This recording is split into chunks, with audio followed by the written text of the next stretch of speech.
If your attorney does it right, that's usually what it is. Or it can be 2 or 3 years, depending on if it's a major deal. Like, let's say, the answer is like 2 or 3 years, and they're giving you like, $10, $20 million. It's a different conversation. You see, because the labels is very secure on the money they're going to get. Your splits are going to be insanely great in your favor. Me and the Notification Gang would like to invite everybody to come join us Monday through Thursday, 9:20 to 10 o'clock for morning coffee, where we discuss the events of the prior day and also just talk mess about stuff. See you then. If you do a Justin Bieber deal, if you do somebody like that, Lady Gaga, anybody like that, their deals are insane. Taylor Swift, insane deals, because the labels are fully secure. They know what the numbers, they can project the numbers, and the numbers are pretty accurate, So I was explaining that a lot of times, and this is just, tell me how off or on I am about this.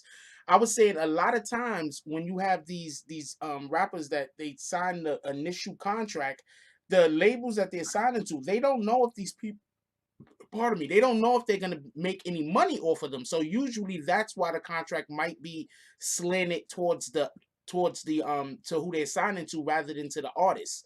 Is that kind of right. how it works? Because they don't know if this person is going to make us back our money that we're spending on them.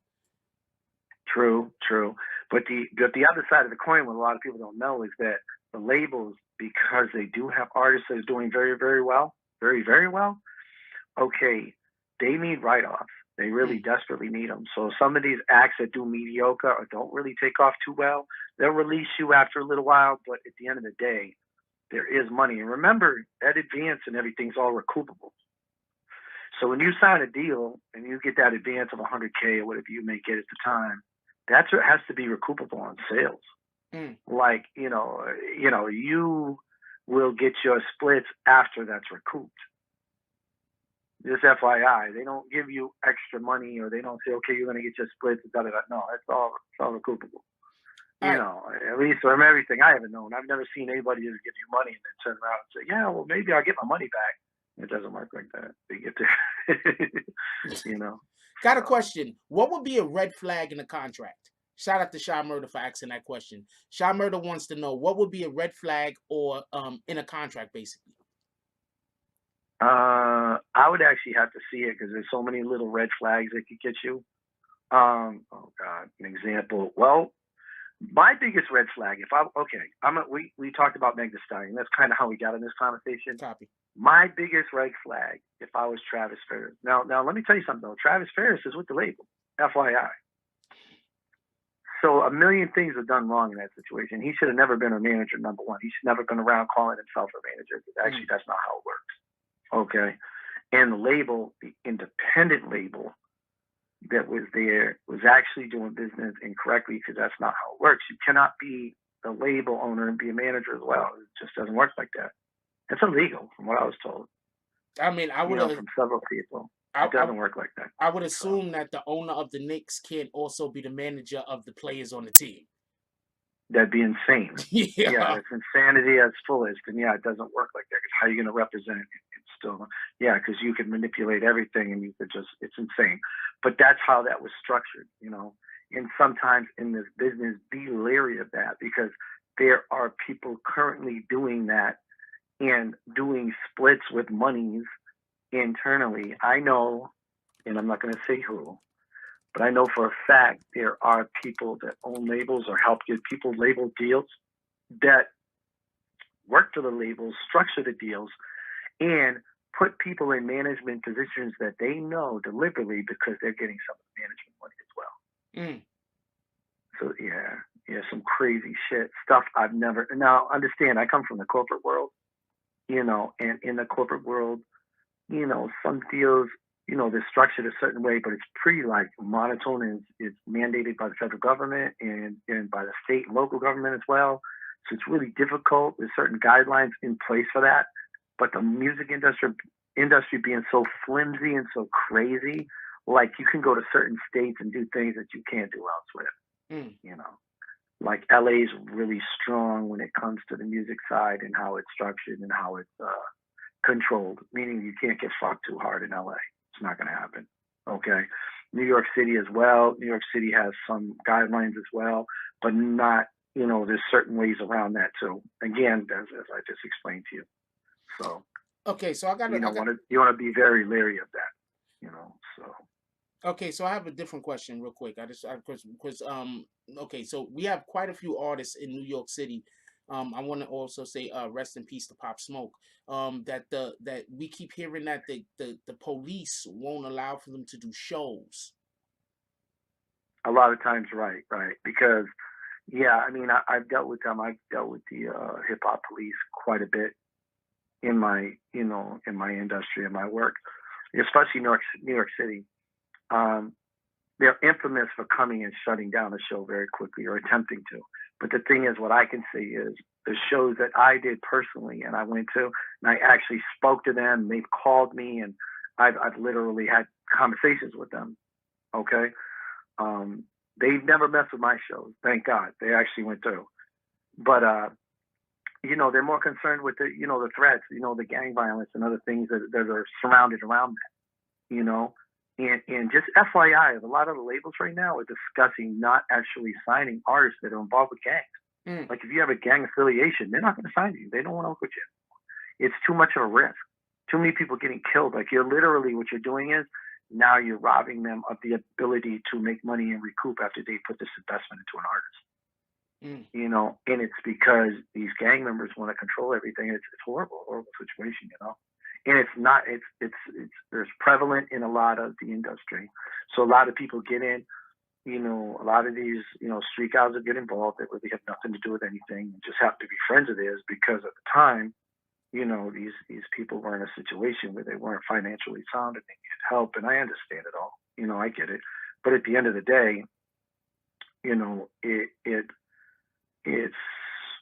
it's just a situation where the labels themselves are actually getting afraid to invest, and a lot of the street guys, they can't really show all the money they make, obviously, street situation.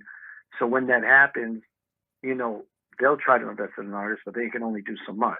You're not dropping, 150, 200, 300,000, 500,000, $500,000, and not the federal government all know about it, obviously. So, you have to rely on the labels.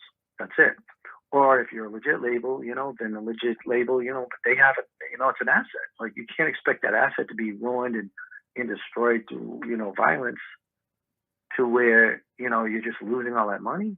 Are you kidding me? That's insane. So that's where it's kind of projected to now, is now a lot of labels are getting afraid to sign the artist. So now you're going to see when you go to those, meetings, first thing they're going to ask, are you involved with any gang? Are you involved with anything? They're really going to research you. So be aware of that, as a new upcoming artist, be aware of that. That's happening. It's a big change going on right now. Not for nothing, but we've actually been discussing that on this channel a little bit about how it seems like the federal government and the police are actively going after rappers who are associated with gangs, but not to take down the rappers, but to separate the rappers from the gangs. So we've basically been talking already about what you just discussed. So definitely on point with that. That's definitely good to know. Right. Just I mean, it's a huge industry. I mean, it's a major industry. You got to realize this is all the reason why the federal government does that. It's all taxable income. So it all goes back to money. Any situation you ever want to know in the United States and globally, forget the United States, globally, it all comes back to the fact is, can we make money from it? When the federal government and everybody gets involved in it, especially when it comes to something to this, this aspect that we're talking about now, it's all about the money, man. It's always about the money. Every time. There's big money, big taxable incomes. This person's doing really, really good. Let's separate him. Let's let him make his money. Let's let him make the money because that's what we want. You see, we want that asset to keep going and going and going. Let's have them go for the next 5, 10, 20 years. And it's a reality. It's a reality, man. So don't think, don't misconstrue that the federal government was, we really want to help these people. All we want to, okay, right. No, that's not the case. They don't want to do that. They can give two shits. They'll let everybody kill everybody and be like, haha, let's put the other people in jail and walk away. Normally, that would be the case. Oh, let's do it. Let's walk away. We let them kill each other. We'll walk away. No, that's not what's happening here. You know, they clearly, there's a lot of money involved. You know, so just like anything else. Okay, so so I was having somebody came in here. We was having a discussion about the Meg Thee Stallion the other day, a couple of days ago, and somebody and there's allegedly there's $7.3 million that was made off of the recordings that Meg Thee Stallion made that she hasn't recovered any money from yet, right? So somebody came in here and said sometimes company record labels do that. They put the money in escrow, and then after a couple of years, then they take it out and then pay the artist. Is that a thing that happens, or is this person that was in here all cat? Escrow? No. What the hell are they talking about? No. No, what it is, if you're talking about royalty money, okay, their label has, well, of course, it's recoupable money. Remember that. Right off the bat. The recoupable money or whatever money that goes to the label comes first. You know what I'm saying? And then how it would work is, why would it ever go in an attorney's escrow? No. The artist should have what's called a business manager, okay, which is basically their accountant, okay? One of the biggest ones I know globally that everybody uses, shout out Justin Kobe out of New Jersey. Huge guy. He does Ed Sheeran, A Boogie, some of the biggest artists in the world. This guy does. Yeah, big guy. Justin Kobe, look him up. Great guy.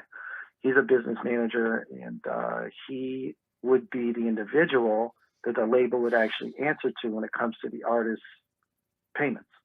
Okay, and the attorney, of course, because an artist should always stay close to his attorney saying, hey, man, what's going on? Where's my money? What am I getting? Da, da, da, da. But they would naturally, you know, the attorney only steps in if they feel there's a discretion.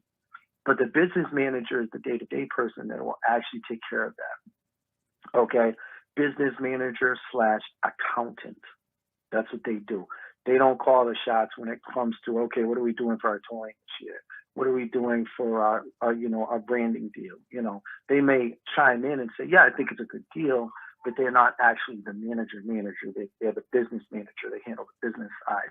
And that means, you know, money coming in, money going out, what we pay the IRS, when it's due. They do all that. They file your, your taxes for you, all that good stuff. Okay. So that's where you want to go. If you like this video, please hit the like and subscribe button.